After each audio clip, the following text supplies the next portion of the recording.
Hi everyone, Jennifer here, and welcome to another edition of TV Talk. It's Sunday, and that means it's Dragon's Day, and this week's episode of Dragons Riders of Berk was Animal House. In this episode, Hiccup and his friends have to show the farm animals, the chickens, yaks, and sheep, that they can trust the dragons not to harm them, because if you remember from the first How to Train Your Dragons movie, the dragons would come into Berk and they would take sheep and chickens and yaks and, well, mostly sheep and stuff, and take them to the Red Death as food. So the animals are afraid of them. They keep seeing them all over Berk and they don't know why they're there.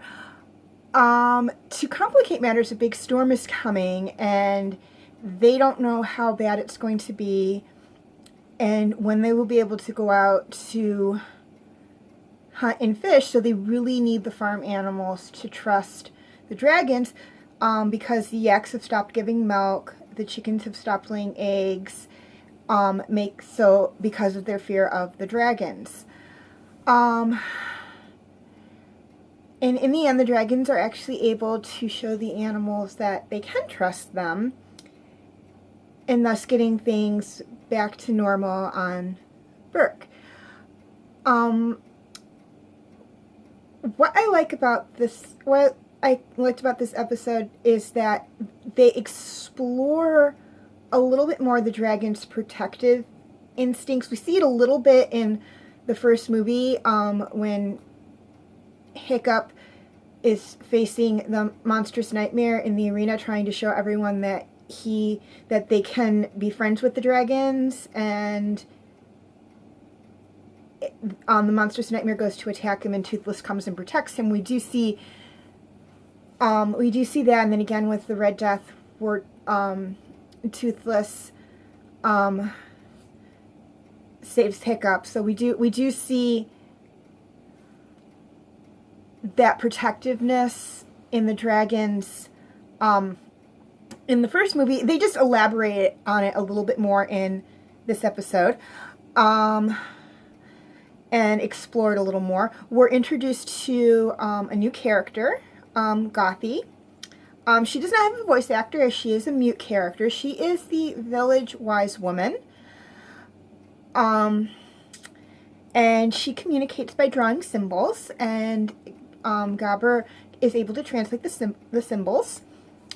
And another of my favorite things about this episode is probably one of my favorite lines exchange in the episodes, like really near the beginning of the episodes, right after they learn that the yaks aren't giving milk and the chickens aren't laying eggs and that a big storm's coming.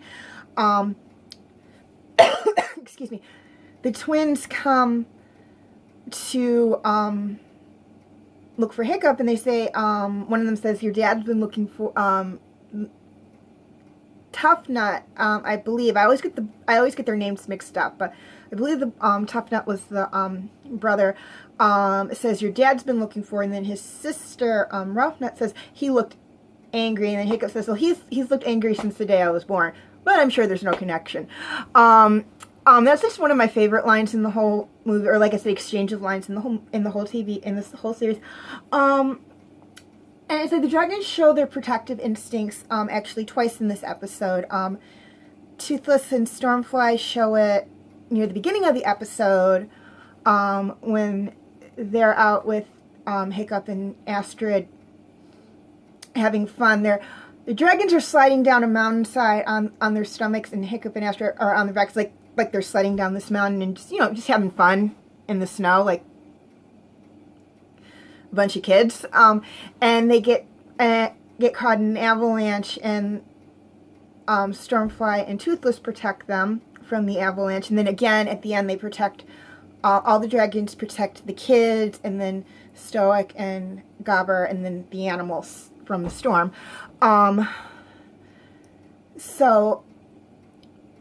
Yeah, that's one of the things I liked about that. And what it was Another thing that I liked about is that while they were trying to show the animals that they didn't have to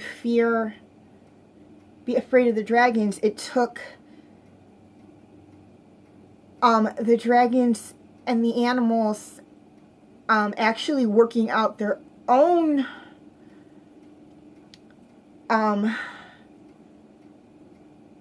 truce or peace agreement or whatever you want to call it without the humans getting involved. It just took like one act of kindness on one of the dragon's parts for all the animals to trust them. So that's one of the things I liked about that and about the episode. And that, and like I said, it's getting things more back on. It's setting up more the episodes because you see where how the animals and dragons kind of came to be on not equal footing, but kind of came to an agreement of some point. And it showed, it explored more of the dragon's protective nature, which we didn't really explore much in the first movie, and we didn't explore much in the first 2 episodes. But again, good episode. I really liked it. Pretty high up on the list of one of my favorite episodes for Riders of Berk. And I will see you guys next time with another installment of TV Talk. I'm Jennifer, and have a very nice day.